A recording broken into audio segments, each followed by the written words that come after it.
क्या मांगूं गुणहीना। गायन जानूं बजाय न जानूं, ना जानूं सुर भेवा। रीच न जानूं रिझाय न जानूं, ना जानूं पद सेवा। अवधू क्या मांगूं गुणहीना। पानो 384 पुस्तकમાં છે। वेद न जानूं किताब न जानूं, वेद न जानूं किताब न जानूं, जानूं न लक्षण छंदा। तर्कवाद विवाद न जानूं, ना जानूं कवि फंदा। अवधू क्या मांगूं गुणहीना।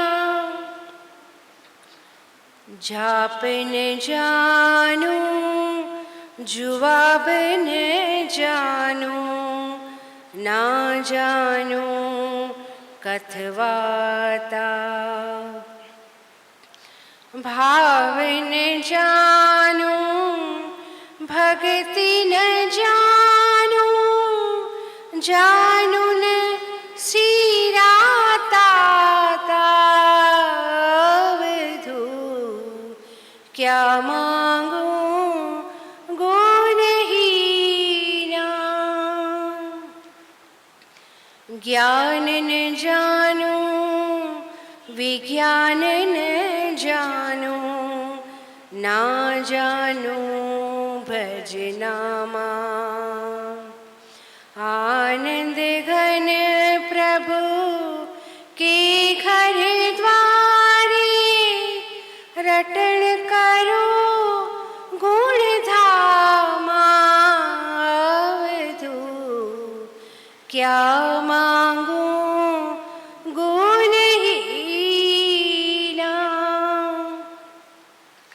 वे गुण गण न प्रवीणा। अवधू क्या मांगूं गुणहीना।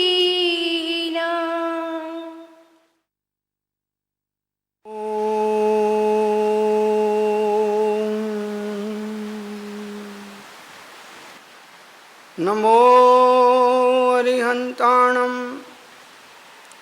नमो सिद्धाणं नमो ऐर्याणं नमो उवज्झायणं नमो लोये सव्वसाहुणं। एषो पंचनमुक्कारो सर्वपावपणाशनो मंगलाणंच सव्वेशिं पद्मं हवै मंगलम्। नमो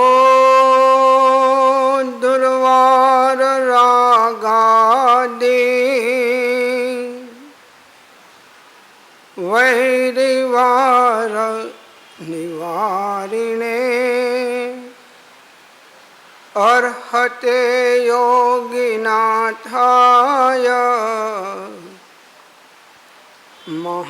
महावीराय ताइने।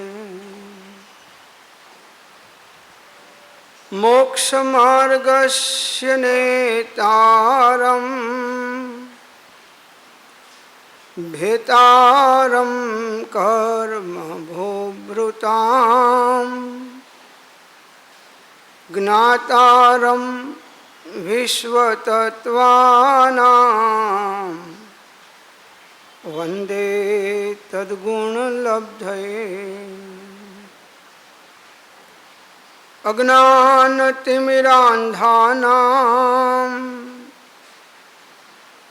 ज्ञानाञ्जनशलाकया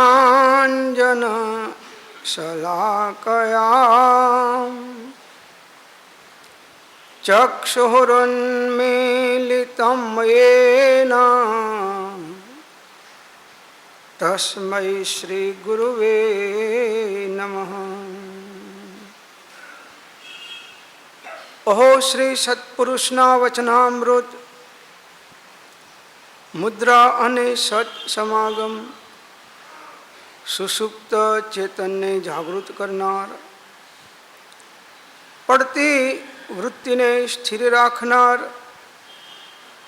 દર્શન માત્રથી પણ નિર્દોષ અપૂર્વ સ્વભાવને પ્રેરક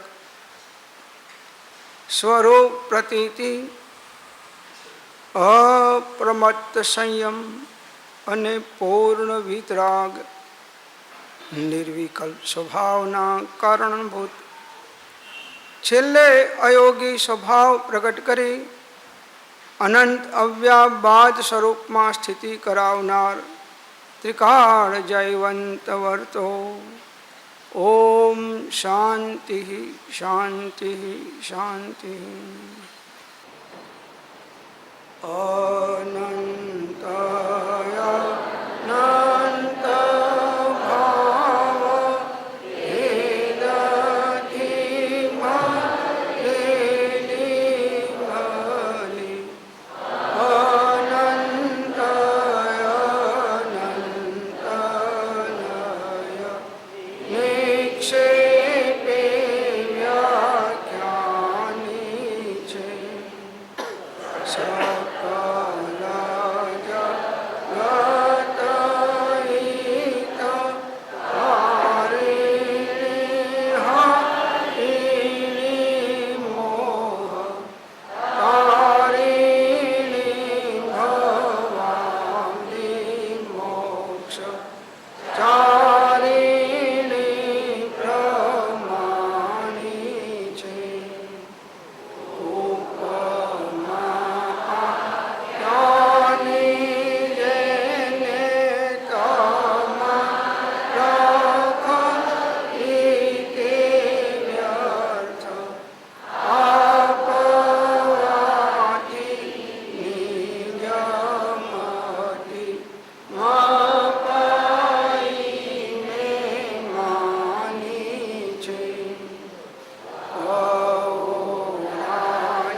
સ્વાધ્યાયમાં 12 ભાવના વિશે વિચાર ચાલી રહ્યો છે.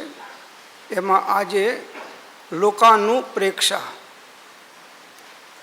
લોકનું સ્વરૂપ, 14 રાજલોક. તો આકાશ દ્રવ્યમાં લોક રહેલો છે. આકાશ તો અનંત છે. તો એ આકાશના 2 વિભાગ છે, એક લોકાકાશ અને એક અલોકાકાશ. લોકાકાશની અંદરમાં આ બધા 6 દ્રવ્યો રહેલા છે.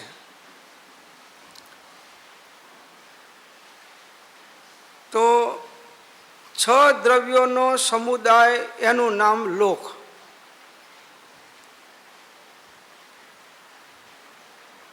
તો અલોકાકાશમાં માત્ર આકાશ છે. સિદ્ધ ભગવાન પણ લોકાકાશના છેડે લઈ અને બિરાજમાન થઈ જાય છે.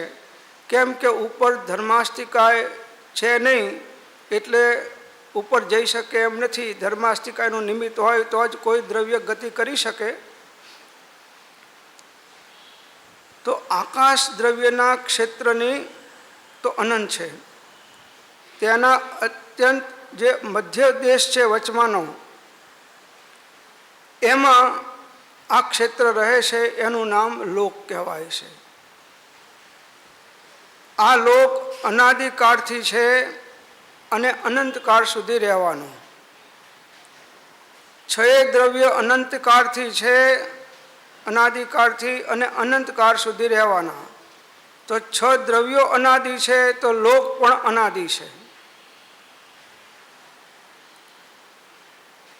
ઘણાની માન્યતા એવી છે કે આ લોકની રચના બ્રહ્મા કરે છે, નારાયણ વિષ્ણુ એની રક્ષા કરે છે, અને શિવ એનો સંહાર કરે છે. અને કાચબા ઉપર કે શેષ નાગ ઉપર આ લોકના પૃથ્વીના ધારણ કરી છે, એવી અન્ય અમુક જીવોની માન્યતા છે.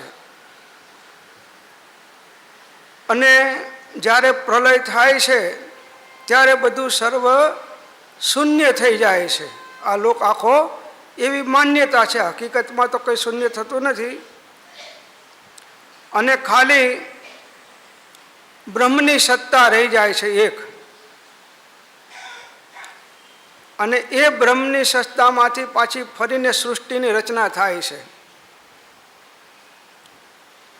આવી અનેક કલ્પિત વાતો આ જગતની અંદરમાં ચાલી રહી છે. તો એનો આ નિષેધ અહીં આગળ આ ગાથામાં કર્યો કે આ લોક અનાદિ અનંત છે, એની કોઈ દ્વારા રચના થઈ નથી. એ સ્વયં છે અને અનંત કાળ સુધી રહેવાનો છે. એનો નાશ થવાનો નથી. 6 દ્રવ્યનો પણ નાશ થવાનો નથી. જે દ્રવ્ય છે એ અનુત્પન્ન છે, માટે અવિનાશી છે. જીવ, પૂતગલ, ધર્માસ્તિકાય, અધર્માસ્તિકાય, આકાશ, કાળ, આ બધા જે દ્રવ્યો છે એ અનાદિકાળથી છે અને અનંતકાળ સુધી રહેવાના છે. તો લોક પણ અનાદિકાળથી છે અને અનંતકાળ સુધી રહેવાનો છે. તો લોકનો પણ નાશ થતો નથી, કોઈ દ્રવ્યનો પણ નાશ થતો નથી. ક્યારે કોઈ વસ્તુનો કેવળ હોય ન નાશ, ચેતન પામે નાશ તો કેમાં ભળે તપાસ. પૂતગલ પામે નાશ તો કેમાં ભળે તપાસ.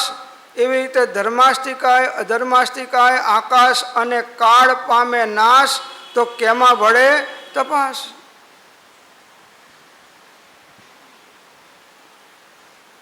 તો આ બધા દ્રવ્યો પરસ્પર એક ક્ષેત્રાવગાહ રહેલા છે, પરસ્પર મળે છે, વિખરાય છે, પણ કોઈ દ્રવ્ય બીજા દ્રવ્ય રૂપ થતું નથી. કોઈ લોકાકાશનો એક પ્રદેશ એવો નથી કે જ્યાં 6 દ્રવ્ય ન હોય. કોઈ લોકાકાશનો 14 રાજલોકનો કોઈ પ્રદેશ એવો નથી કે જ્યાં 6 દ્રવ્યો ના હોય. જો ધર્માસ્તિકાય અને અધર્માસ્તિકાય તો વ્યાપેલા છે આખા લોકમાં. પછી જે કાલાણું છે એ પણ 14 રાજલોકમાં એક એક પ્રદેશ ઉપર એક એક કાલાણું, જેને નિશ્ચય કાળ કહેવામાં આવે છે, એ રહેલો છે ત્યાં. તો 14 રાજલોકમાં કોઈ એક ક્ષેત્ર, એક પ્રદેશ એવો નથી કે જ્યાં જીવનું અસ્તિત્વ ના હોય. એટલા બધા જીવો ઠાંસી ઠાંસી અને ભરેલા છે 14 રાજલોકમાં. વિચાર કરો જીવોની સંખ્યા કેટલી હશે. હવે જે જીવ છે એ બધા સકર્મ અવસ્થામાં છે. નિષ્કર્મ અવસ્થાવાળા જીવ તો સિદ્ધલોકમાં છે, તો જીવ છે તો એની સાથે કર્મ પણ છે. તો લોકાકાશના એક એક પ્રદેશ ઉપર જીવ છે તો એની સાથે કર્મના પૂતગલના પરમાણુઓ પણ રહેલા છે. તો આ પ્રમાણે 14 રાજલોકની અંદરમાં જીવો ઠાંસી ઠાંસીને ભર્યા છે. અને ખાલી 3 નાડીમાં 3 જીવો છે. વચ્ચે એક 3 નાડી છે, એક રાજુ છેક ઉપરથી નીચે સુધી. એમાં બસ 2 ઇન્દ્રિય, 3 ઇન્દ્રિય, 4 ઇન્દ્રિય, પંચેન્દ્રિય જીવો રહ્યા છે. બાકી એની બહાર બધા એકેન્દ્રિય જીવો છે. વિચાર કરો કે એકેન્દ્રિય જીવોની સંખ્યા કેટલી. તો આપણું કંઈ વિચાર આવે છે કે આપણે કેટલા પુણ્યની ટોચ ઉપર બેઠા છીએ. આ એકેન્દ્રિયમાંથી નીકળી ગયા, 2 ઇન્દ્રિયમાંથી નીકળી ગયા, 3 ઇન્દ્રિયમાંથી, 4 ઇન્દ્રિયમાંથી, પંચેન્દ્રિયમાં, તિર્યંચમાં, નરકમાં, દેવમાંથી નીકળીને મનુષ્યમાં આવ્યા, જૈન દર્શનમાં આવ્યા. આવું ઉત્તમ તત્વ આપણા હાથમાં આવ્યું, પણ આપણને ટાઈમ નથી સાહેબ. 16 કલાક પૈસા કમાવાનો ટાઈમ છે, પણ 1 કલાક મોક્ષે જવાનો ટાઈમ કાઢવો નથી.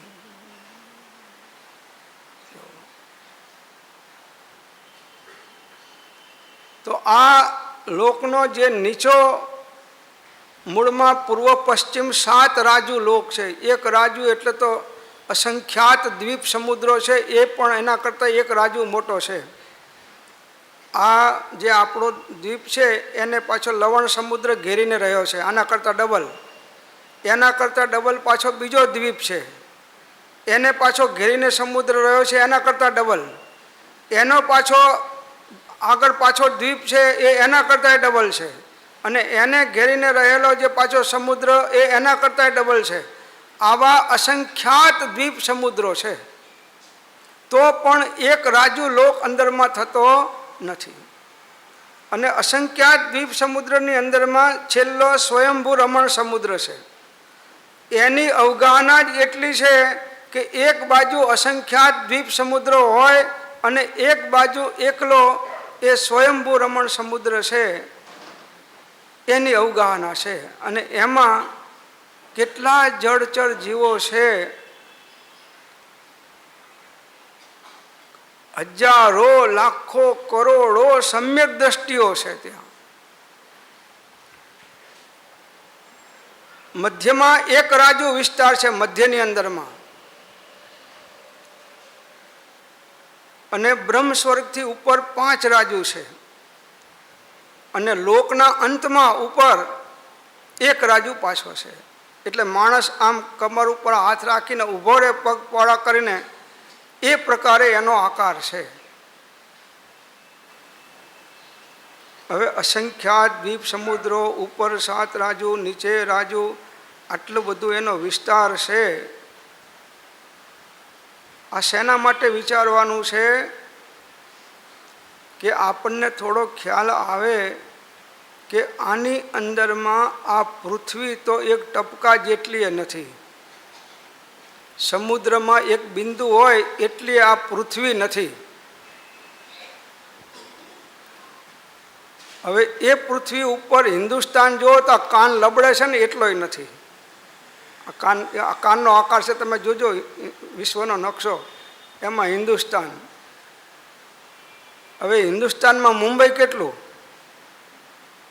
અને મુંબઈમાં ઘાટકોપર કેટલું, અને ઘાટકોપરમાં તમારું ઈસ્ટ કેટલું. ઈસ્ટ ને વેસ્ટ, ઈસ્ટ એટલે પેલું નહીં, અનિસ્ટ ને ઈસ્ટ એ નહીં. હવે એ ઈસ્ટમાં 60 ફીટ કે 90 ફીટ રોડ કેટલો, અને એની અંદરમાં તમારા ફ્લેટનો જે કોમ્પ્લેક્સ હોય એ કેટલું, અને એ 10 માળના મકાનમાં તમારો ફ્લેટ કેટલો, અને એ ફ્લેટમાં તમારો રૂમ કેટલો.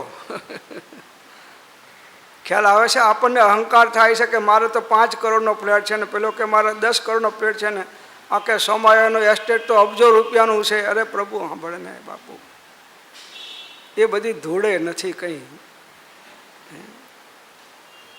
અહંકાર કરે છે જીવ, અને પાપના પોટલા બાંધી અને અહીંથી ચાલ્યો જાય છે. આરંભ પરિગ્રહ વધારી અહંકાર કરે છે. અનાદિકાળમાં દેવલોકમાં જન્મ્યા તો ત્યાંની પ્રોપર્ટી કોઈ આપણી સાથે આવી નથી, અને મોટા રાજા મહારાજાઓ થયા ત્યાંની પ્રોપર્ટી પણ આપણી સાથે આવી નથી. તો આ પ્રોપર્ટી કે આપણી સાથે થોડી આવવાની છે?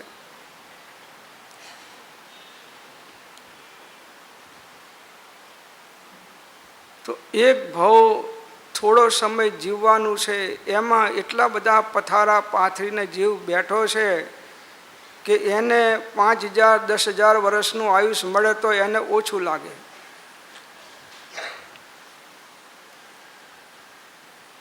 તો મેરુ પર્વતની નીચે 7 રાજુ અધોલોક છે, ઉપર 7 રાજુ ઉર્ધ્વલોક છે, અને વચ્ચે મેરુ પર્વત જ્યાં ભગવાનના કલ્યાણકો ઉજવાય છે, જન્મ કલ્યાણકો, એ 1,00,000 યોજનનો મધ્યલોક છે. આ પ્રમાણે 3 લોકનું સ્વરૂપ છે. એની અંદરમાં બધા જીવાદિક પદાર્થો રહેલા છે, એને લોક કહેવામાં આવે છે. અને આ લોકના શિખર ઉપર સિદ્ધ ભગવંતો બિરાજમાન છે. તો આ લોકની અંદરમાં પૃથ્વીકાય, અપકાય, તેજકાય, વાયુકાય, વનસ્પતિકાય, આ 5 પ્રકારની કાયાના ધારક એવા જે એકેન્દ્રી જીવો, તેનાથી આ લોક સર્વત્ર ભરેલો છે. અને ત્રસ જીવો છે એ ત્રસ નાડીમાં જ રહેલા છે, એનાથી બહાર રહેલા નથી. તો આપણે ત્રસ નાડીમાં છીએ અત્યારે. હવે જો અહીંથી બહાર નીકળી ગયા નાડીમાંથી અને એકેન્દ્રીયમાં કંઈક નિગોદ આદિમાં પહોંચી ગયા, પછી આ સૂક્ષ્મ યંત્ર ગમે એટલા પેલા ટેલિસ્કોપ પાવરફુલ હોય એનાથી તમે દેખાશો નહીં. એક નિગોદના ગોળામાં અનંતા શરીર, બધાના શ્વાસ સાથે, જીવન સાથે, મરણ સાથે.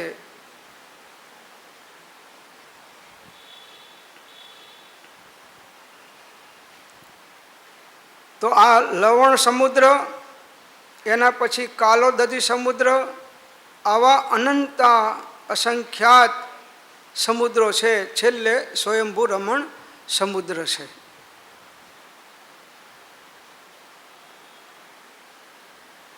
જીવનમાં કોઈ દિવસ આપણને વિશ્વનો ખ્યાલ નથી કે આ વિશ્વ કેટલું છે ને શું છે, અને આપણે વિશ્વમાં ક્યાં બેઠા છીએ, અને વિશ્વ સાથે આપણો સંબંધ શું છે. કેવા કેવા જીવો ક્યાં ક્યાં ફસાઈને બેઠા છે તમે જુઓ.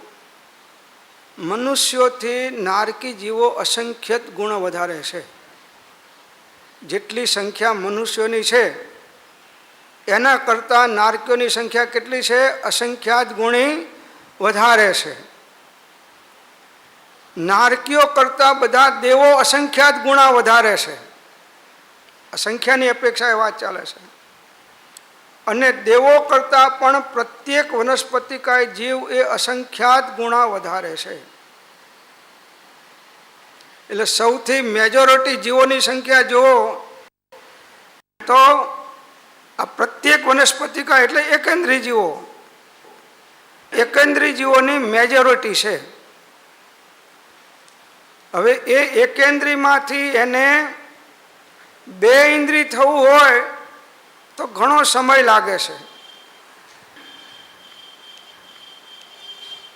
અનંતકાળ જાય ત્યારે માંડ એ ત્રસ પર્યાયમાં આવે, પાછો ત્રસ પર્યાયમાંથી પાછો ફેંકાઈ જાય. કેમ કે એનો પીરિયડ 2000 સાગરોપમ છે ત્રસ પર્યાયનો. જો એટલા ટાઈમમાં મોક્ષે ના જાય તો પાછો જતો રહે એકેન્દ્રીયમાં. પુનઃ નિગોદો ભવ.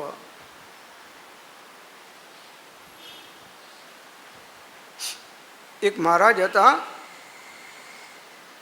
તો ભગવાનની પૂજા કરે અને જે કંઈ પ્રસાદ આવે એમાંથી એનું ચાલે. બધા ભક્તો પ્રસાદ ભગવાનને ચડાવે ને, કોઈ લાડવા ચડાવે, કોઈ ફ્રૂટ ચડાવે, કોઈ મેવા ચડાવે, કોઈ રાંધેલો ખોરાક ચડાવે.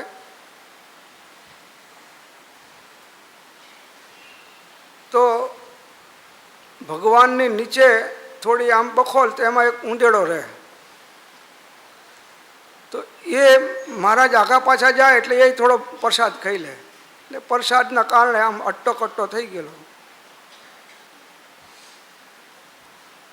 મહારાજ જોયે પણ આમ કાઢવા જાય ને અંદરમાં ઘૂસી જાય. એક વખત એ પ્રસાદ ખાતો હતો ને મહારાજ અંદરમાં કંઈક લેવા ગયા, એમાં બિલાડી આવીને ઝાપટ મારી. ઉંદેડો તો ભાગી ગયો, પણ મહારાજે આ જોઈ લીધું. જોઈ લીધું એટલે મહારાજને થયું કે આમ હું નહીં હોય ને કોઈક વખત આ ઉંદેડાને પકડી લેશે બિચારાને. એટલે આ ઉંદેડાની મારે રક્ષા પણ હવે 24 કલાક મારે એની જોડે ક્યાં રહેવાનું, ગમે ત્યારે આવે ને ગમે ત્યારે પકડી લે. એટલે એના કરતાં કે હું ઉંદેડાને બિલાડી જ બનાવી દઉં, મારી પાસે તો મંત્ર શક્તિ ઘણી છે. એટલે એને મંત્ર બોલી અને ઉંદેડાને અતિ બિલાડી બનાવી દીધી. ને મહારાજ પાસે રહે, દૂધ પીવડાવે મહારાજ, ખવડાવે, રાખે. એને મહારાજને તો કે 24 કલાક તો કે એની સાથે રહે નહીં, એટલે આગા પાછા રહ્યા કરે. એમાં એક વખત બિલાડી કંઈક રોટલી ખાતી હતી ને એના ઉપર કૂતરો ઝાપટ મારી કૂતરાએ. મહારાજ જોઈ ગયા, ઓહો, હજી આપ ભયમાંથી મુક્ત નથી થઈ આ બિલાડી. હું ના હોઉં તો કૂતરો ગમે ત્યારે આને પકડીને મારી નાખશે. એટલે એને કહું કૂતરો બનાવી દઉં સરસ આલ્સેશિયન, એટલે પછી આનું કોઈ નામ લે નહીં. એટલે મહારાજે એને મંત્ર બોલી પાણી છાંટીને આલ્સેશિયન કૂતરો બનાવી દીધો. હવે આને વાંધો નથી બસ. અને આલ્સેશિયન હોય બહાર તો આપણે અંદરમાં ના જઈએ, અને કોઈ અંદરમાં કૂતરોય ના જાય, ડાઘા જેવો હોય, વાઘ જેવો. એટલે મહારાજને થયું કે સરસ થયું કે ચાલો આ મંદિરની રક્ષા કરે છે અને ખાઈ પીને આનંદ કરશે. જંગલમાં મંદિર એટલે રક્ષામાં કામ આવે. એમાં મહારાજ એક દિવસ રાતના સૂર્યનો પેલો કૂતરો બહાર, એમાં વાઘે આવીને ઝાપટ મારી કૂતરા ઉપર. વાઘ તો પકડી લે, કૂતરો તો ભાગી ગયો, પણ મહારાજ જાગીને જોયું કે વાઘ આવેલો છે. ઓહો, જાળીમાંથી દેખાણો કે હજી આ નિર્ભય તો આય નથી. એટલે એને મંત્ર મારી અને વાઘ બનાવી દીધો કે હવે આને જંગલનો રાજા છે, હવે આને તો કોઈ વાંધો નથી. પછી વાઘનો ખોરાક તો એ આ પ્રસાદ બરસાદ તો ખાય નહીં, એનો ખોરાક તો અલગ હોય. તો 4-5 દિવસથી વાઘને જંગલમાં કંઈ ખોરાક મળ્યો નહીં. એટલે એને એમ થયું કે મહારાજ તો ઘણા પહેલવાન છે, પ્રસાદ ખાઈ ખાઈને પહેલવાન થયા છે, તો આને ઝાપટ મારવી પડશે, નહીં તો હું તો ભૂખ્યો મરી જઈશ. એટલે મહારાજ ઉપર એને વાઘે ઝાપટ મારી. મહારાજ તો હટી અને અંદરમાં ચાલ્યા ગયા, બચી ગયા, જાળી બંધ કરી દીધી. એટલે પણ એને જોયું કે હવે ગમે ત્યારે આપણે ભયમાં તો આપણે છીએ. હવે આ ઉંદેડાને મેં વાઘ સુધી પહોંચાડ્યો, આ લાયક તો જીવ નહોતો, પણ છતાં મને દયા આવીને મેં પહોંચાડ્યો, પણ હવે આને પહોંચાડવા જેવો નથી. એટલે ત્યાં જાળીમાં રહીને વાઘ ઉપર મંત્ર કરીને પાણી છાંટ્યું કે પુનઃ મૂષકો ભવ, ફરીને તું પાછો ઉંદેડો થઈ જા. આ તો દ્રષ્ટાંત છે, એના ઉપરથી આપણે બોધ લેવાનો છે કે આપણે નિગોદમાંથી નીકળતા નીકળતા 2 ઇન્દ્રિય થયા, 3 ઇન્દ્રિય થયા, 4 ઇન્દ્રિય થયા, પંચેન્દ્રિય થયા, મનુષ્ય થયા, અને તોય હજી આત્માનું કલ્યાણ કરતા નથી.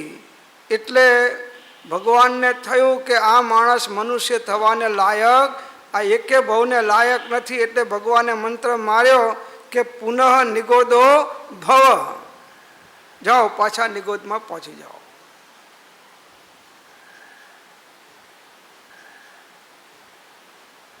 તો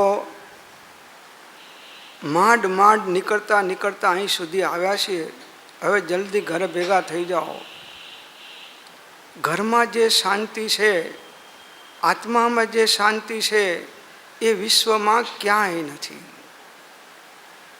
ગમે ત્યારે પણ તમને શાંતિ મળશે ત્યારે તમારા સ્વરૂપમાંથી, તમારા આત્મામાંથી જ મળશે. આનંદ પણ ત્યાંથી જ મળશે. બહાર ગમે તેટલું શોધો, બહારને દુનિયાના બધાય ગમે એટલા પદાર્થ ભેગા કરો, પણ એમાંથી શાંતિ કે આનંદ એક ટીપું માત્ર, અલ્પ માત્ર પણ મળવાનું નથી. જ્યાં છે વસ્તુ ત્યાં છે. તો બહાર દોડ છે એ બધી છોડી દો અને અંતર્મુખ થઈ ઉપયોગને સ્વરૂપની અંદરમાં સ્થિર કરો. વારંવાર પ્રયત્ન કરશો તો અવશ્ય સ્થિર થશે. અનંતા જીવો ન થયો તો આપણો કેમ નહીં થાય? પણ એના માટે મહાન પુરુષાર્થ જોઈએ. 24 કલાક સંકલ્પ વિકલ્પ, સંકલ્પ વિકલ્પ, સંકલ્પ વિકલ્પ, બસ આખો 24 કલાક વિભાવોની અંદરમાં જ પ્રાયે જગતના જીવો વહી રહ્યા છે. તો આ જીવ છે તે સંકલ્પમય છે, અને સંકલ્પ છે તે સુખ દુઃખમય છે. કોઈ સંકલ્પમાં સુખાભાસનું સુખ હોય, કોઈ સંકલ્પમાં દુઃખના વિકલ્પો હોય, અને સુખ દુઃખમય સંકલ્પને જે જાણે છે તે જ જીવ છે. આ સંકલ્પ વિકલ્પ મને થાય છે એ જાણ્યું કોને? મને ઊંઘ ના આવી તો જાણ્યું કોને? મને ભૂખ નથી લાગી આજ, આ જાણ્યું કોને?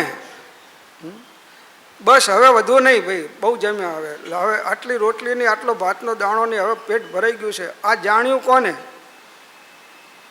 જાણનાર કોણ છે?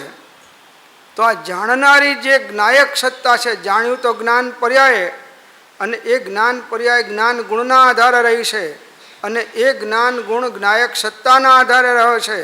તો આ ત્રિકારી ધ્રુવ શાશ્વત જે જ્ઞાયક સત્તા છે, જે શુદ્ધ ચૈતન્ય સત્તા છે, જે શુદ્ધ ચૈતન્ય સ્વરૂપી છે, એ આત્મા, એ શાશ્વત આત્મા, એ હું છું.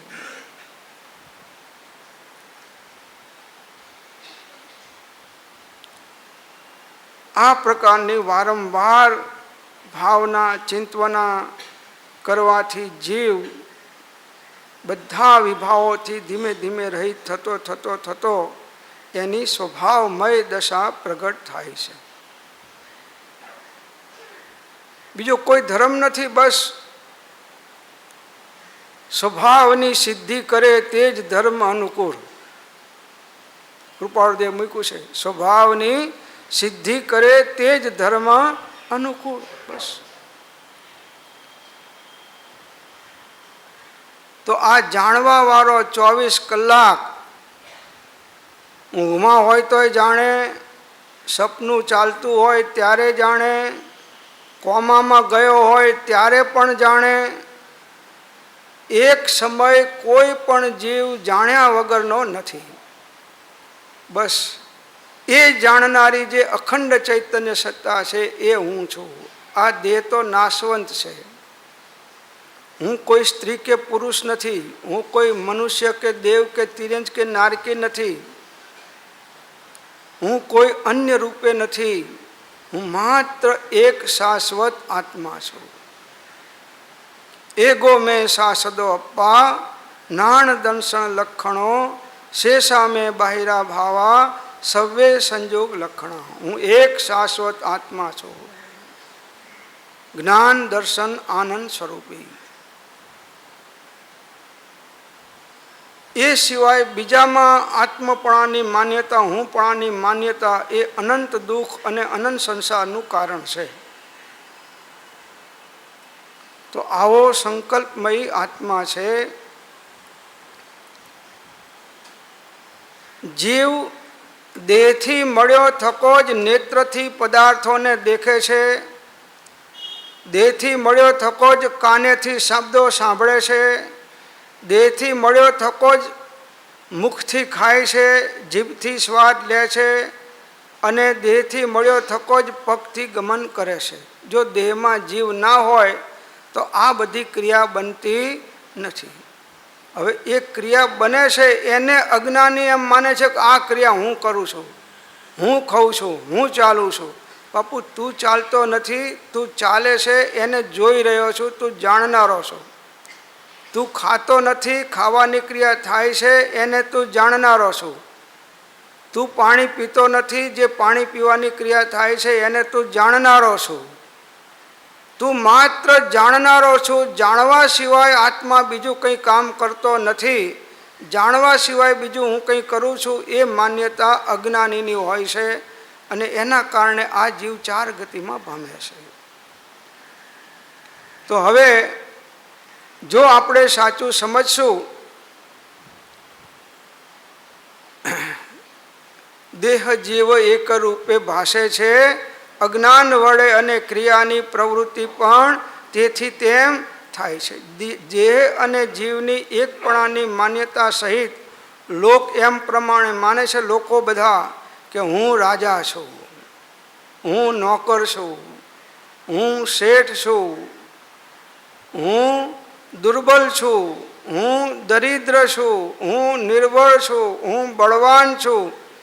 એ પ્રમાણે માનતો દેહ અને જીવ બંને વચ્ચેનો જીવ તફાવત જાણતો નથી.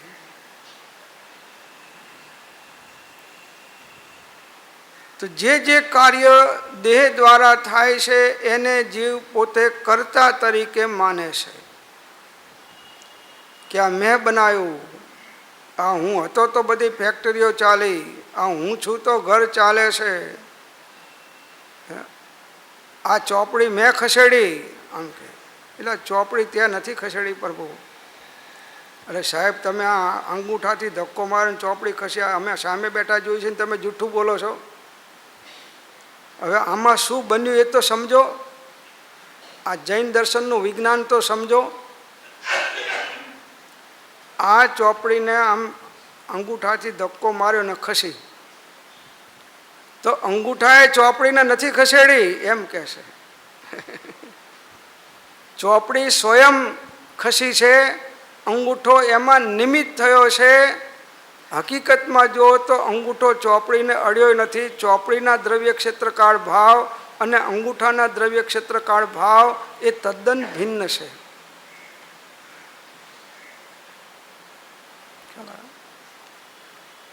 તો સાહેબ તમે અંગૂઠો તો હલાવ્યો ને. અંગૂઠો મેં નથી હલાવ્યો.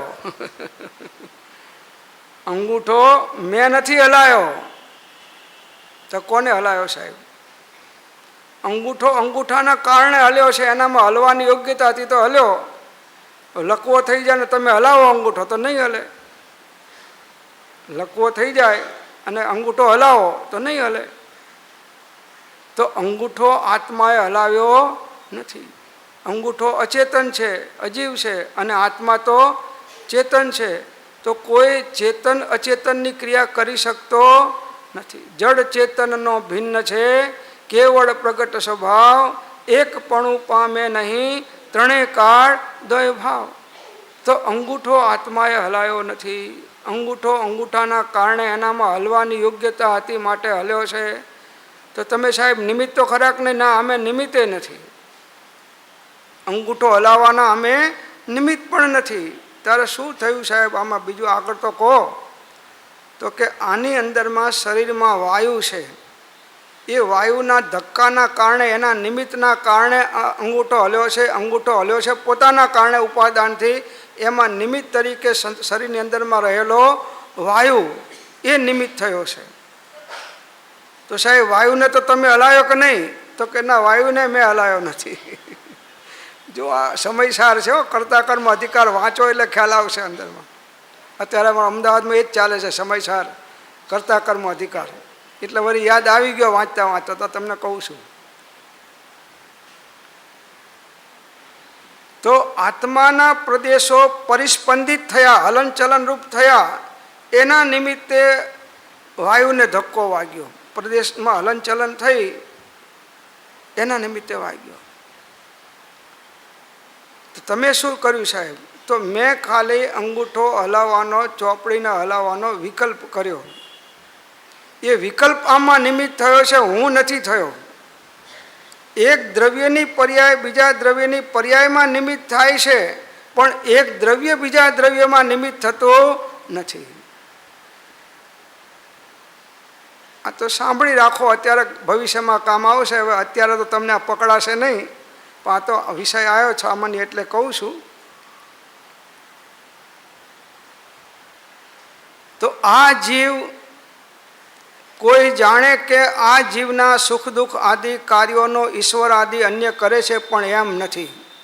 કોઈ કહે ભાઈ ભગવાન સુખ આપે તો ભગવાન આપે છે અને દુઃખ આપે તોય ભગવાન આપે છે. ઘણા એમ માને છે કે આ જગતનો કર્તા ઈશ્વર છે અને કર્મોનો ફળ આપનાર પણ ઈશ્વર છે. આપણે કોણ? તો કૃપાળુ દેવે ના પાડી છે કે કર્તા ઈશ્વર કોઈ નહીં, ઈશ્વર શુદ્ધ સ્વભાવ અથવા પ્રેરક તે ગણે ઈશ્વર દોષ પ્રભાવ. અને ઈશ્વર કરતો હોય તો એક કોઈને અન્યાય એવો કરે કે એકને સુખી કર્યા ને એકને દુઃખી કર્યા, એકને માંદા કર્યા ને એકને સાજા રાખ્યા. તો ભગવાન માટે તો બધા સરખા હોય. તો એમને એ વખતે કહેવું પડે છે કે ના, દરેકના જેવા કર્મ છે એવા ફળ ઈશ્વર આપે છે. એવું તો એમને કહેવું પડે છે કે ભાઈ જેને જેને જેવા કર્મ બાંધ્યા છે એવું એને ફળ આપે છે. બસ. તો એવું નથી. કર્મના પરમાણુઓ બહુ સૂક્ષ્મ હોય છે. એ છદ્મસ્તના જ્ઞાનમાં પકડાતા નથી. કેવળ જ્ઞાની પરમાત્મા જ એને પકડી શકે છે. તો આ કેવળી પરમાત્માની વાણીની અંદરમાં આ બોધ આવ્યો કે આત્મા વિભાવ કરે છે. એ વિભાવનું નિમિત્ત પામી અને કર્મના પરમાણુઓ કર્મત્વ રૂપે પરિણમી અને આત્માના પ્રદેશ સાથે બંધાઈ જાય છે. જો બંધ મોક્ષની વ્યવસ્થા કેવી છે? વિશ્વના તમામ દર્શનોમાં જે બંધ મોક્ષની વ્યવસ્થા છે એ અધૂરી છે, અજ્ઞાનમય છે. માત્ર વિતરાગ દર્શનમાં જ બંધ મોક્ષની વ્યવસ્થા યથાર્થ છે. કૃપાળુ દેવે કહ્યું છે કે આખા વિશ્વમાં એક દેહમાં જેમ બે આત્મા નથી, એમ આખા વિશ્વમાં વિતરાગ જૈન દર્શન જેવું એકે પૂર્ણ દર્શન નથી. તત્વબોધના પાઠમાં મૂક્યું છે 16 વર્ષની ઉંમરે. આ કર્તા કર્મ અધિકાર, નિમિત્ત નૈમિતિક સંબંધ, દ્રવ્ય ગુણ પર્યાયનું સ્વરૂપ, આવું અન્ય દર્શનની અંદરમાં ક્યાંય યથાર્થ નથી. જીવ અજીવનું સ્વરૂપ, છ દ્રવ્યનું સ્વરૂપ, વિશ્વના કોઈ દર્શન પાસે એની પૂર્ણતા નથી. એવું આપણને દર્શન મળ્યું છે, પણ આપણને ટાઈમ નથી. ભજકલ દારમ, ભજકલ દારમ, ભજકલ દારમ, બસ એમાં ટાઈમ છે. કોના માટે કેટલું ભેગું કરશો? કોણ ખાશે? કોના માટે કરો છો? એક ભાવ આત્મા માટે કાઢીને આ સમજી લો તત્વને. જલ્દી ઘર ભેગા થવું હોય તો તત્વને સમજ્યા વગર, કશાય મંદ પડ્યા વગર, વિષયોની વાસના મોડી પડ્યા વગર, વૈરાગ્ય આવ્યા વગર, ભેદ વિજ્ઞાન કર્યા વગર, અંતર્મુખ થયા વગર આ આત્મજ્ઞાન નહીં થઈ શકે.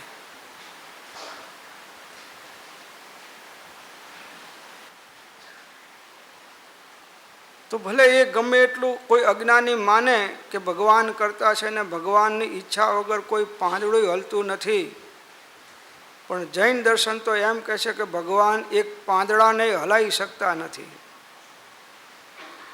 ભગવાન શુદ્ધ આત્મા છે. એ કોઈ દ્રવ્યનું કિંચિત કાર્ય કરી શકે નહીં. અને તમે રોજ ભગવાન પાસે માગો છો ને કે ભગવાનની કૃપા છે એટલે આ મળ્યું છે, કે આ બધું જે હશે એ બધી ભગવાનની, એટલે ભગવાનની કૃપા થાય તો તારું બધું ફના ફાત્ય થઈ જાય અને તું સર્વસંગ પરિત્યાગ કરી અને નીકળી જાય, એ ભગવાનની કૃપા છે. ભગવાન તો આમે કૃપા કરતા નથી, પણ કદાચ સાચી કૃપા થાય તો ભગવાન જેવો બનાવે ને. તો ભગવાન અપરિગ્રહી છે કે પરિગ્રહી? કેવા છે? અપરિગ્રહી. તો એ તમારા જેવા બનાવે કે એમના જેવા બનાવે? અપરિગ્રહ બનાવે. અને તમે પરિગ્રહી છો તો ભગવાનને પરિગ્રહી બનાવી દીધા તમે. આંગીઓ ચડાવો છો ને લાખો રૂપિયાની, ભગવાનને પરિગ્રહી કરી નાખ્યા. તો જ્યારે કાળ લબ્ધિ એની પાકે છે ત્યારે એને એવા નિમિત્તો ઉપસ્થિત થઈ જાય છે અને એને સમ્યક દર્શન પ્રગટ થઈ જાય છે, એ મુક્તિને પ્રાપ્ત થઈ જાય છે. કાલ લબ્ધિ લઈ પંથ નિહાળ શું રે, એ આશા અવલંબ એ જન જીવે રે જીનજી જાણજો રે, આનંદ ઘન મતયમ પંથડો નિહાળું રે બીજા જીન તણો રે, અજિત અજિત ગુણધામ. તો આ જીવ જ્યારે રત્નત્રય રૂપી દિવ્ય નાવની અંદરમાં બેસે છે ત્યારે એ સંસારની પાર ઉતરી જાય છે. રત્નત્રય વગર મોક્ષ નથી, સમ્યક દર્શન જ્ઞાન ચારિત્ર. અને એ ત્રણેય આત્માના સ્વરૂપના આશ્રય પ્રગટે છે અને ત્રણેય અભેદપણે પ્રગટે છે. તે ત્રણેય ભેદ પરિણામથી રે જ્યારે વર્તે તે આત્મા રૂપ મૂળ માર્ગ સાંભળો જીનનો રે, તેહ માર્ગ જીનનો પામ્યો રે, એકવા પામ્યો તે નિજ સ્વરૂપ મૂળ માર્ગ સાંભળો જીનનો રે. તો જે તરે તે તીર્થ અથવા જેના દ્વારા તરીએ એનું નામ તીર્થ કહે છે ને, કે તીર્થયાત્રા કરવા અમે જઈએ છીએ. તો આ તીર્થ કોણ છે?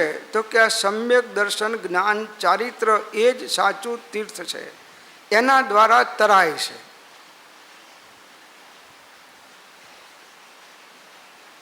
બીજા છે બહારમાં, એ તરવા માટે નિમિત્ત થાય છે.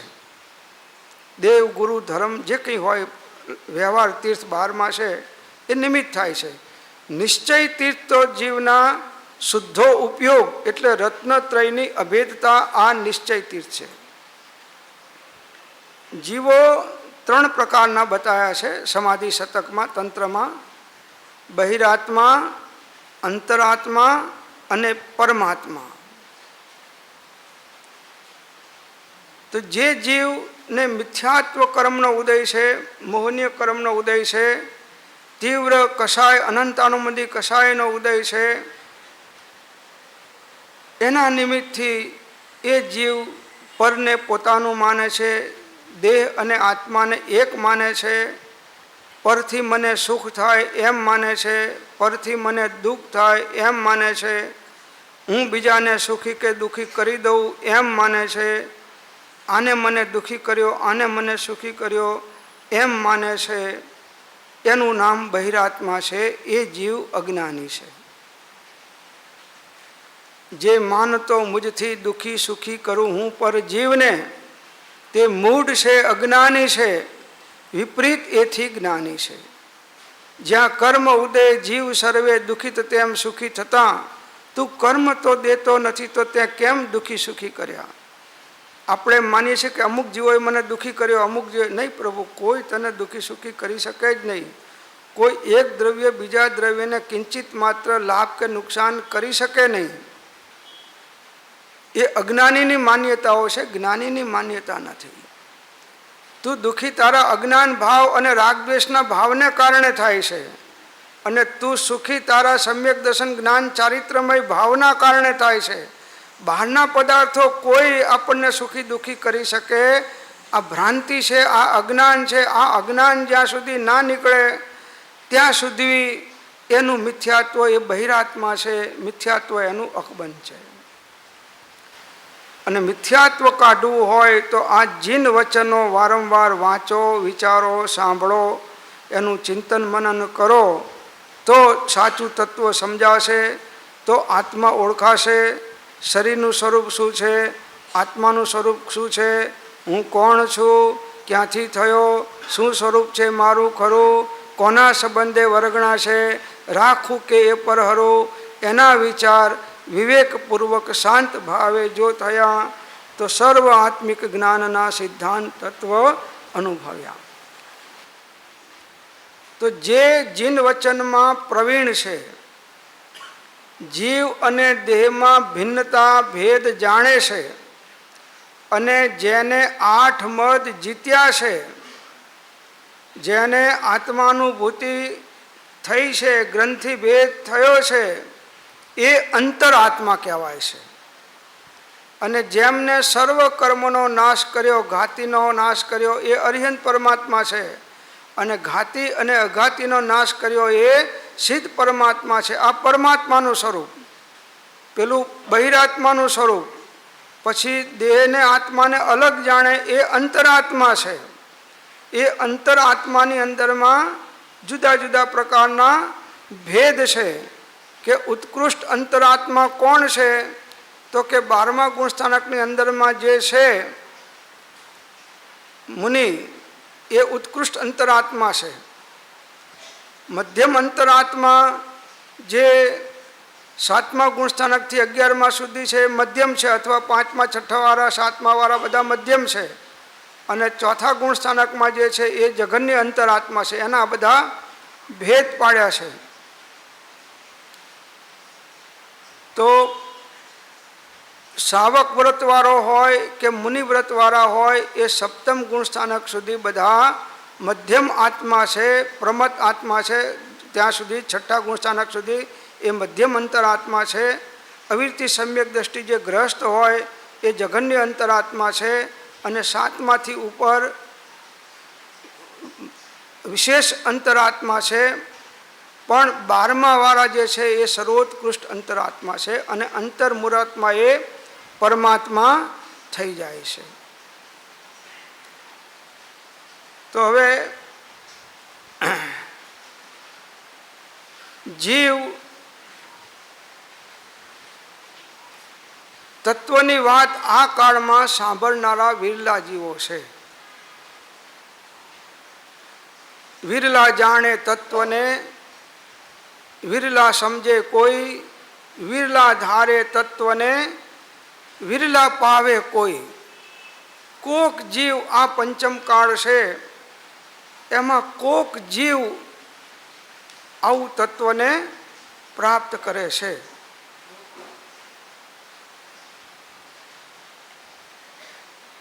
એ વાત પણ આની અંદરમાં બહુ સરસ બતાવી છે. આ લોક અનુપ્રેક્ષામાં 279મો શ્લોક છે. જગતમાં તત્વને કોઈ વિરલા પુરુષ સાંભળે છે. જો બીજું બધું તો હાજિયા કરનારા ને પ્રવચન કરનારા ને સાંભળનારા ઘણા છે, પણ તત્વથી સૂક્ષ્મ વાત આ કાળમાં મળવી બહુ દુર્લભ છે. સ્થૂળ કથન તો બધે થાય છે, પણ દ્રવ્ય ગુણ પર્યાયનું સ્વરૂપ, કર્તા કર્મ અધિકાર, 6 દ્રવ્યનું સૂક્ષ્મ સ્વરૂપ, 9 તત્વનું સૂક્ષ્મ સ્વરૂપ, 6 પદનું 9 સૂક્ષ્મ સ્વરૂપ, આ કહેનારા અને સાંભળનારા કોઈક હોય છે. કંઈક કથાઓ કહો, કંઈક દ્રષ્ટાંતો કહો, કંઈક મુલ્લા નસરુદ્દીનની વાત કરો તો બધાને આનંદ આવે. પણ ડાયરેક્ટ તમે તત્વની વાત કરો તો એ ઉઠીને ઊભા થઈ જાય કે આમનું ગોકુળભાઈનું બહુ ભારે હો, બહુ ભારે. એ ઉપર બધા ઉપરના ક્લાસવાળા માટે છે, આપણા માટે આ નથી. એમ અનાદિકાળથી અઘરું અઘરું કરીને આપણે મૂકી દીધું છે. અઘરું ગમે ત્યારે સહેલું કરવું પડશે અને થશે તો જ કામ થશે. એ આ ભાવમાં કરો કે ગમે તે ભાવમાં કરો. તો જગતમાં તત્વને કોઈ વિરલા પુરુષ સાંભળે છે, સાંભળીને પણ તત્વને યથાર્થ રૂપ વિરલા જ જાણે છે. સાંભળ્યા પછી એને જાણવું, સમજવું એ એના કરતાં પણ વધારે દુર્લભ છે.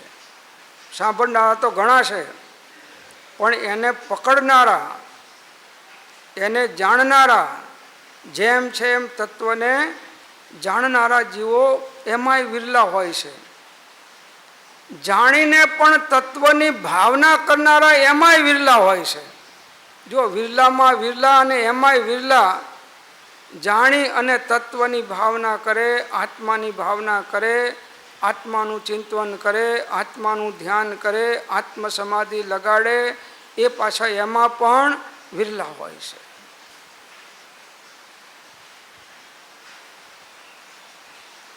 અને અભ્યાસ કરીને પણ તત્વની ધારણા એ તો કોઈ વિરલાઓને જ હોય છે, પાછું ભૂલી જાય. ધારણા એવી હોવી જોઈએ કે અહીંથી જીવ પરભાવમાં જાય, બીજા ભાવમાં જાય તો પણ આ સંસ્કાર લઈને જાય. જેમ તમે 4 સંસ્કાર લઈને આવ્યા છો આ ભાવમાં, દરેક જીવ 4 સંસ્કાર લઈને જાય છે બધે, જ્યાં જાય ત્યાં. કયા 4 સંસ્કાર છે? આહાર સંજ્ઞા, ભય સંજ્ઞા, મૈથુન સંજ્ઞા અને પરિગ્રહ સંજ્ઞા. આ 4 સંજ્ઞાઓ કોઈને શીખવવી પડતી. આ 4 સંજ્ઞાના કોઈ સ્કૂલ નથી હોતી, કોઈ ટ્યુશન નથી હોતા, કોઈ ક્લાસ નથી હોતા. એ બધાય શીખીને જ આવ્યા હોય છે.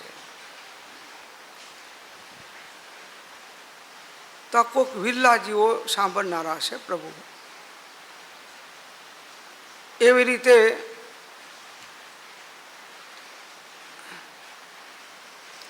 પછી આચાર્ય મહારાજ જરા મૂળમાં આવી ગયા, એટલે લોકોને જરા ક્યાં શું નડે છે અને કેમ લોકો જગતના અટક્યા છે એ વાત હવે બતાવે છે કે આ લોકમાં સ્ત્રીજનને વશ કોણ નથી.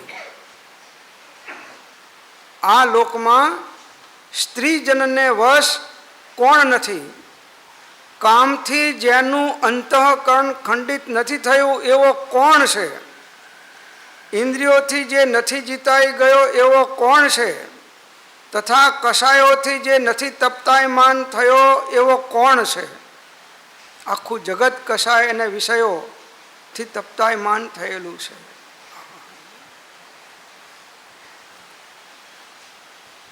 એ જીવ પાત્ર નથી બની શકતો. કષાયની ઉપશાંતતા, માત્ર મોક્ષ અભિલાષ, ભવે ખેદ, પ્રાણી દયા, ત્યાં આત્માર્થ નિવાસ. તો કોણ વિષયોથી નથી જીતાયો?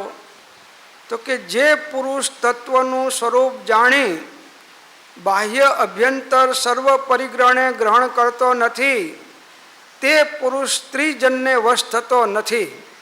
જે બ્રહ્મચર્યની પ્રતિજ્ઞા કરે છે અને આત્માની સાધના માટે પોતાનો ભાવ કાઢે છે, એવા કોઈક બહુ જ અલ્પ જીવો એ ઇન્દ્રિયોને વશ થતા નથી.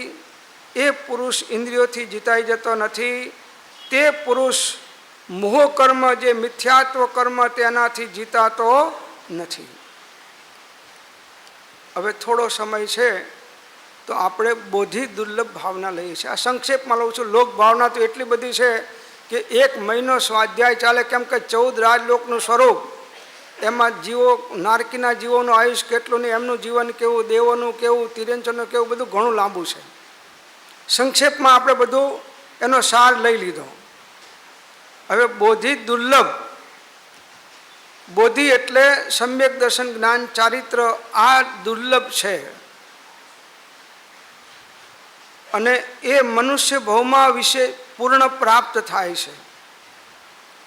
હવે એ વાત અહીં સમજાવે છે કે આ જીવ સંસારમાં અનાદિકાળથી માંડી અનંતકાળ તો નિગોદમાં રહે છે. બોધિ દુર્લભ બતાવે છે.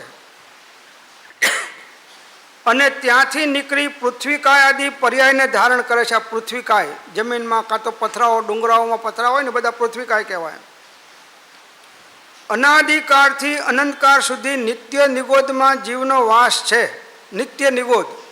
અનંત જીવ એવા છે કે હજી નિત્ય નિગોદમાંથી નથી નીકળી અને એકેન્દ્રીયમાં આમાં નથી આવ્યા. જળકાયમાં, વનસ્પતિકાયમાં, વાયુકાયમાં, અગ્નિકાયમાં એમાં આવ્યા નથી. હજુ ત્યાંના ત્યાં જ છે. અને હજી અનંતકાળ જશે તો એક અનંતા જીવો એવા છે કે ત્યાંના ત્યાં જ રહેશે.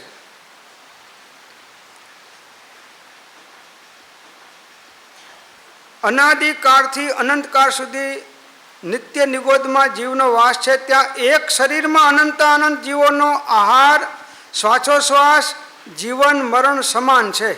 એક જ દેહમાં શ્વાસોશ્વાસે સાથે, આહારે સાથે, જીવન અને મરણ પણ સાથે. અહીં પ્રતિજ્ઞા કરી હતી ને કે આપણે બે સાથે મરશું, એ પછી ત્યાં જ જાય.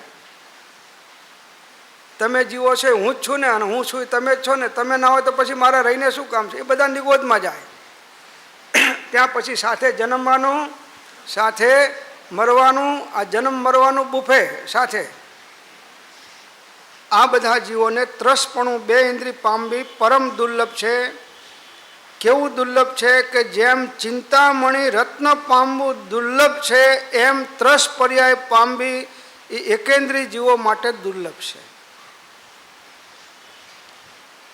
હવે સ્થાવરમાંથી ધારો કે અનંતકાળ ગયા પછી નીકળીને ત્રસ થયો,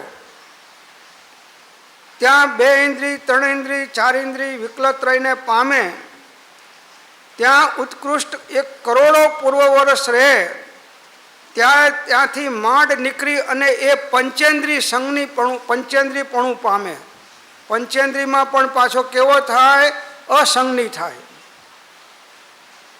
કદાચિત પંચેન્દ્રિય થાય તો અસંગની થાય છે, પણ સંગની પણ દુર્લભ છે. સંગની એટલે જેને મન ના હોય એ અસંગની કહેવાય. પંચેન્દ્રિય હોય પણ જેને મન ના હોય એ અસંગની કહેવાય.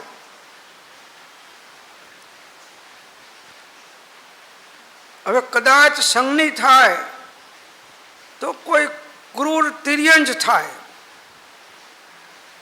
વાઘ, સિંહ, બિલાડા તમે જુઓ, કાગડાઓ જુઓ, જે જીવો માંસ ભક્ષણ કરે છે, એક જીવને મારીને બીજા જીવ ખાઈ જાય છે, એવા ક્રૂર તિર્યંજ થાય. હવે એ પાછા નિયમથી નરકમાં જાય અથવા એકેન્દ્રિયમાં જાય.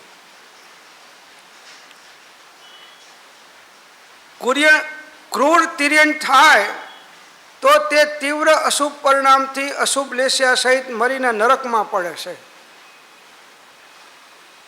જો કેટલું દુર્લભ મનુષ્યપણું છે. તિર્યંજ થયા પછી જો અહીં આગળ ઘણા જીવો માંસ ભક્ષણ કરે છે, દારૂ પીવે છે, 7 વ્યસનો સેવે છે, આ બધા ક્યાં જવાના? અધોગતિમાં, નરક ગતિમાં. એનાથી નીચે ઉતરી જાય તો એકેન્દ્રિય, બે ઇન્દ્રિય, ત્રણ ઇન્દ્રિયમાં જતા રહે. જુઆ, આમિષ, મદિરા, દારી, आहेटक, ચોરી, પર નારી, यह सप्तम व्यसन दुखदायी, दुरित दुर्गति में ले જાય. જુઆ એટલે જુગાર, આમિષ એટલે માંસ ભક્ષણ, જુઆ, આમિષ, મદિરા, દારી, મદિરા એટલે દારૂ, દારૂ પીનાર પણ અધોગતિમાં જાય. કેમ કે ત્રસકાય જીવોને સડાઈને દારૂ બનાવ્યો હોય, એટલે એ પીનારો ભલે નશાથી તો થોડું નુકસાન થાય, પણ ત્રસકાયની હિંસા થાય છે એનાથી વધારે નુકસાન થાય છે. જુઆ, આમિષ, માંસ ભક્ષણ, મદિરા, દારી એટલે પરસ્ત્રી ગમન, आहेटक એટલે શિકાર. કોઈ પણ નિરપરાધી જીવને મારી નાખવો. તમે આમ મચ્છરો થયા અને આમ છાંટી દો.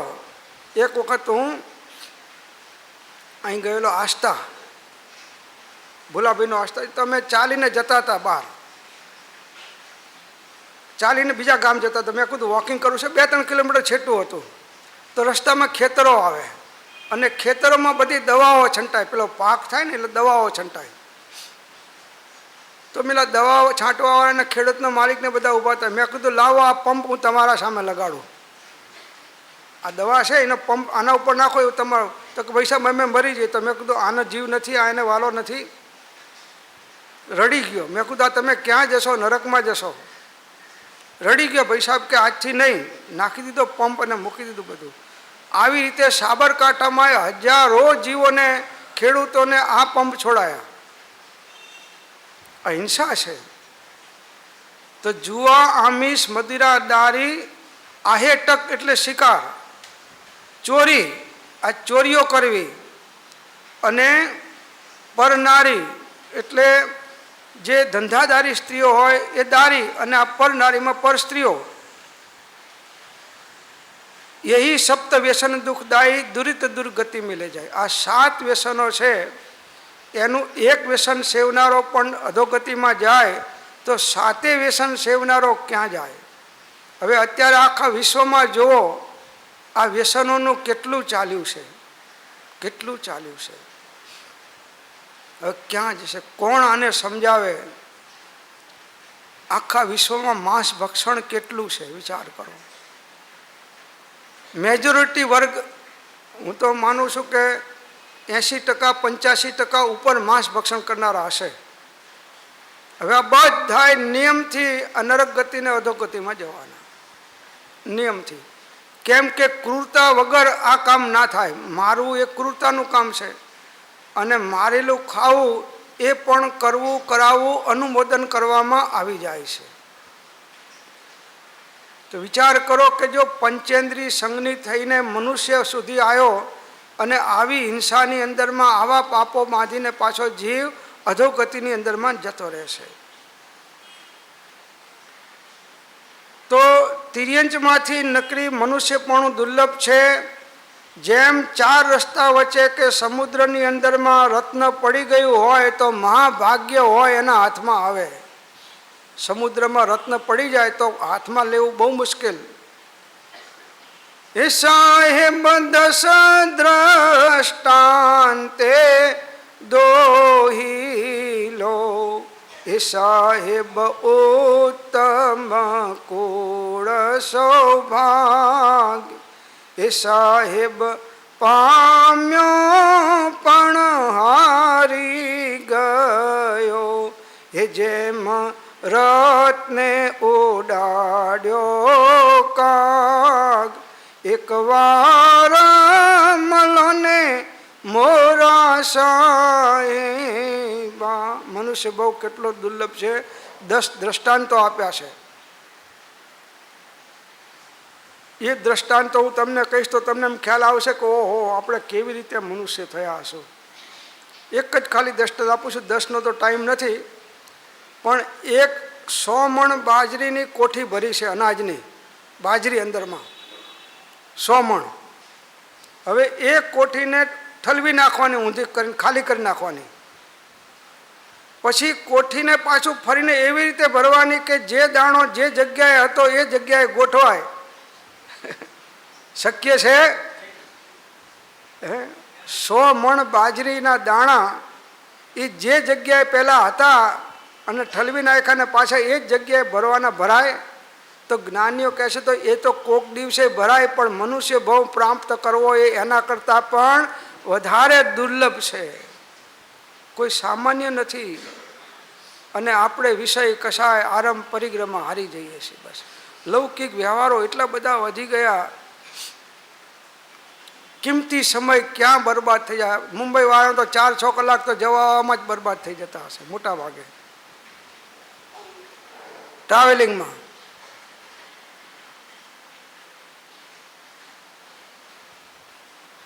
તો આવું મનુષ્ય ભાવ દુર્લભ પામીને પણ જીવ મિથ્યા દ્રષ્ટિ બની પાપ ઉપજાવે છે.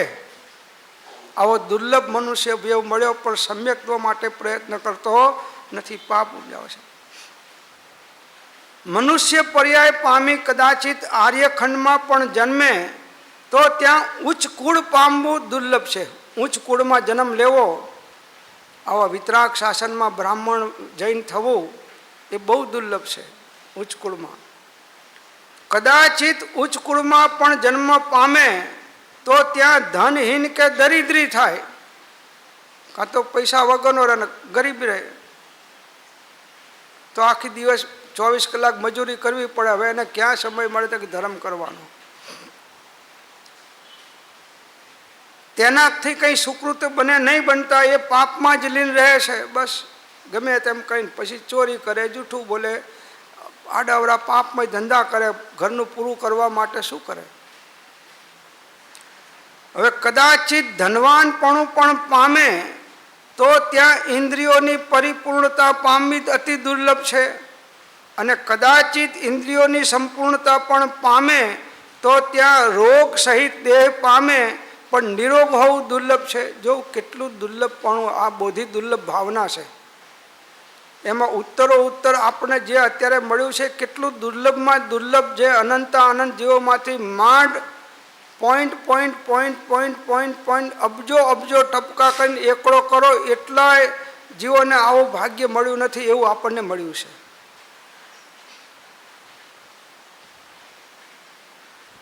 તો રોગ સહિત દેહ મળે પણ નિરોગતા દુર્લભ છે. અથવા કદાચિત નિરોગી પણ થાય તો ત્યાં જીવન અર્થે દીર્ઘ આયુ ના પામે, નાની ઉંમરમાં ગુજરી જાય. તો આપણે 60-70 તો કાઢ્યા, એના કરતાં તો પુણ્યશાળી. અથવા કદાચિત દીર્ઘ આયુષ્ય પણ પામે તો ત્યાં શીલ અર્થાત ઉત્તમ પ્રકૃતિ ભદ્ર પરિણામ ન પામે. શીલમય પરિણામ, ઉત્તમમય ભાવ એ નથી પામતો. અને એના કરતાં સ્વભાવ પ્રાપ્ત કરવો એના કરતાં વધારે દુર્લભ છે. કદાચિત કહે છે કે ઉત્તમ સ્વભાવ પણ પામે તો ત્યાં સાધુ પુરુષોની સંગતિ પ્રાપ્ત થવી દુર્લભ. રત્નત્રય ધારી સાધુઓ મળવા અને એમના સંગમાં રહેવું અથવા એમની આજ્ઞામાં રહી અને સર્વસંગ પરિત્યાગ કરવો એ બહુ દુર્લભ છે, બહુ દુર્લભ છે. વિદ્યાસાગર મહારાજ સાહેબે મને એક ટકોર કરેલી, બહુ માર્મિક ટકોર કરેલી. અમે શ્રીમદના ઘણા વચનો સંભળાયા, અપૂર્વોશના પદ, બધી બીજે અનેક પદો સંભળાયા, એના અર્થો પણ એમને કહ્યા. પણ એમને કહ્યું એક વાત કે તમારા શ્રીમદના માર્ગમાં સર્વસંગ પરિત્યાગ કેમ કોઈ નથી કરતું? શ્રીમદ ના પાડીને ગયા છે? મેં કીધું એવું તો નથી, એમને તો એક પાને પાને ભાવના કરી છે કે ક્યારે થઈશું બાહ્યાંતર નિર્ગ્રંથ જો. તો કે શા માટે 5 પાપોમાં તમે બધા બેઠા છો કે તમને એટલો બોધ અંદરમાં નથી મળ્યો? ઠીક છે, 5-25 નીકળવા તો જોઈએ કે ના નીકળવા જોઈએ? કોઈ 5-25 જીવ કોઈ સર્વસંગતા, આટલું તમારું લાખોનું ગ્રુપ છે, એમાંથી 5-25 જીવો પણ સર્વસંગ પરિત્યાગ કરી અને મહાપાપોને છોડી શકતા નથી, તો તમે શ્રીમદનો બોધ પચાયો શું? એનું રહસ્ય તમે પકડ્યું શું? ભલે શ્વેતાંબર છે, સ્થાનકવાસી છે, એ ભલે હલકું એમનાથી જેટલું થાય એટલો ત્યાગ તપ તો કરે છે, એ મહાવ્રત તો પાડે છે, એમની પદ્ધતિ ના પાડે છે. ભલે દિગંબર મુનિ નથી થતા, એમનામાં જે પદ્ધતિ છે એ પદ્ધતિના તો પાડે છે. તો તમે પણ એવી એક પદ્ધતિ કોઈ અપનાવો, શ્વેતાંબરની અપનાવો, સ્થાનકવાસીની કે દિગંબરની, કે જેથી તમે 5 પાપોથી રહિત થઈ શકો. અને ખરેખર આપણામાં આટલું આ કોર્નર આપણો વીક છે બધા આશ્રમોમાં, કે અહીં કોઈ આગળ જતું નથી. તો આ જરૂરી છે.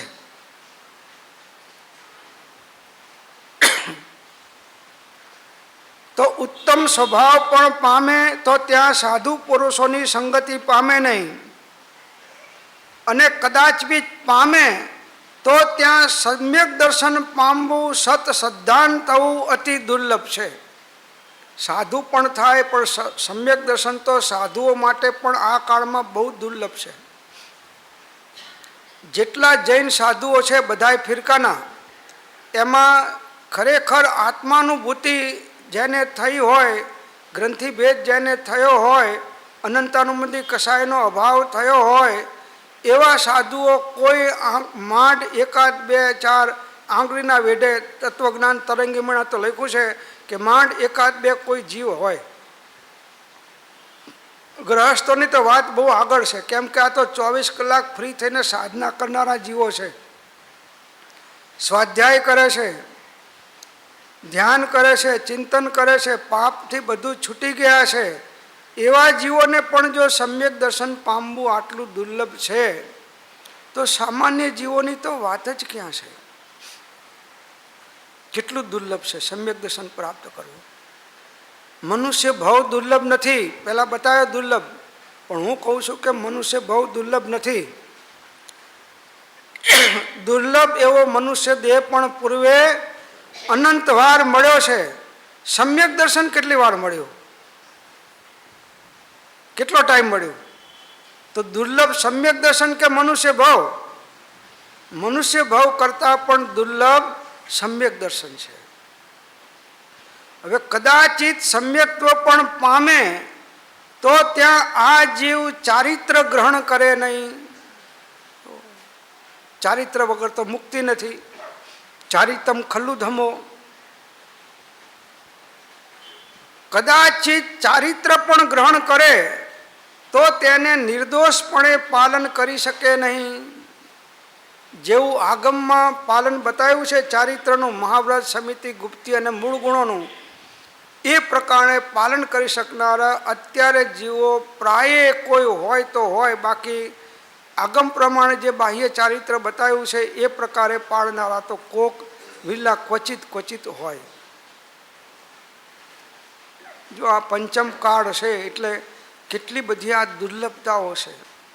હવે આ જીવ કદાચિત રત્નત્રય પણ પામે અને પાછો જો ત્યાં તીવ્ર કસાય કરે તો નાશને પ્રાપ્ત થયું છે રત્નત્રય, જેનું એવો બની દુર્ગતિમાં ગમન કરે. જેમ કે દ્વિપાયમાન મુનિ આટલી બધા રુદ્ધિધારી પણ દ્વારકાને શ્રાપ આપીને બાળી નાખી અને એ અધોગતિમાં જતા રહ્યા.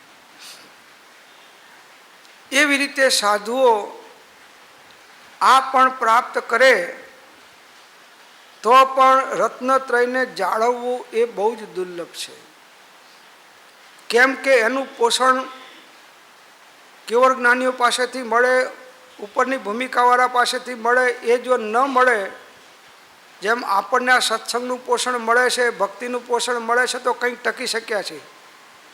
પણ જો આટલું પોષણ ના મળે તો જેમ જગતના જીવો બહારમાં તમે સ્થિતિ જોવો છો, 24 કલાક વિકથાઓમાં, પ્રમાદમાં અને અનેક પ્રકારના પાપોમાં, એવું આપણું જીવન થઈ જાય. સત્સંગના અભાવે ઘણું કરીને ચડેલી શ્રેણીથી પણ આત્માનું પતન થઈ જાય છે.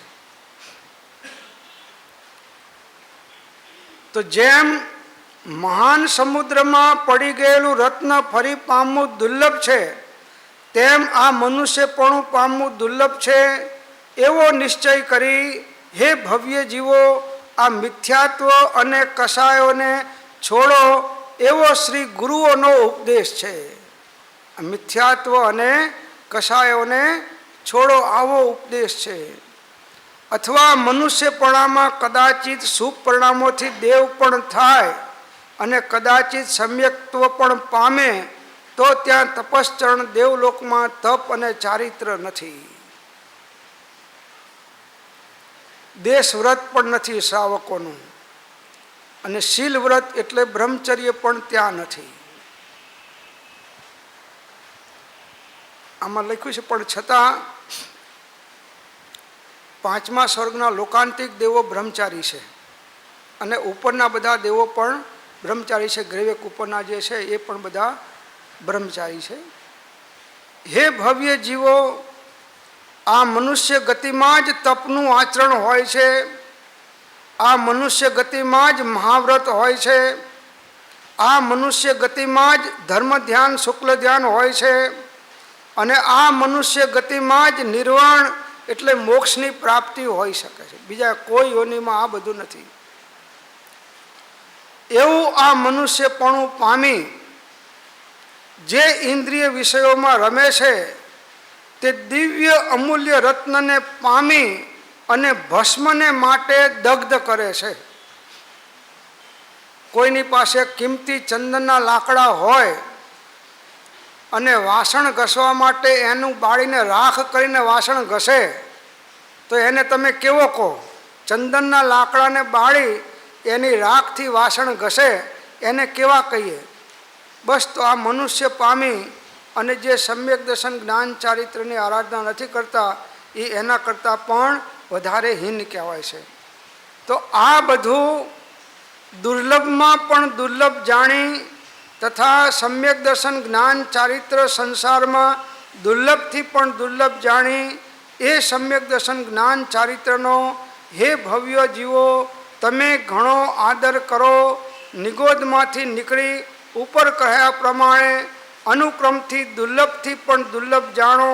વળી એમાં પણ સમ્યક દર્શન જ્ઞાન ચારિત્રની પ્રાપ્તિ તો અત્યંત દુર્લભ સમજો.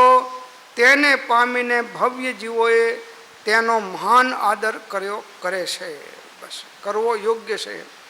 તો આ પ્રમાણે જે આપણે ભવ્ય આત્માઓ છે એ જ સમ્યક દર્શન જ્ઞાન ચારિત્રનો આદર કરે છે. દુનિયામાં તો બધી લૌકિક કાર્યોમાં, ભૌતિક સુખોમાં, લૌકિક વ્યવહારોમાં બસ આખો મનુષ્ય ભાવ ખોઈ નાખે છે અને આ મનુષ્ય ભાવ હારી અને અધોગતિમાં ચાલ્યા જાય છે. તો આવું બધી દુર્લભ ભાવનામાં અને લોક ભાવનામાંથી જે વાત આપણે સાંભળી છે એને અનુરૂપ આપણે થવાનો પ્રયત્ન કરીએ તો જ આપણા પર્યુષણ પર્વ સફળ છે, તો જ આપણો મનુષ્ય ભાવ સફળ છે. નહીં તો જેમ અનંતા નિષ્ફળ ગયા એમાં એક વધારે. ઓમ શાંતિ શાંતિ શાંતિ. जिनवाणी के ज्ञान से सूझे लोकालो सो वाणी मस्तक नमो सदा देत हूँ धोक. नव नमोकार मंत्र. ओम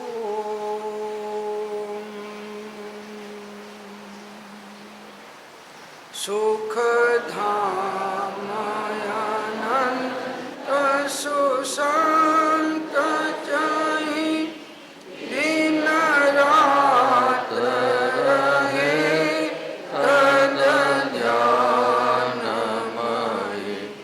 पर शांति अनंत सुधा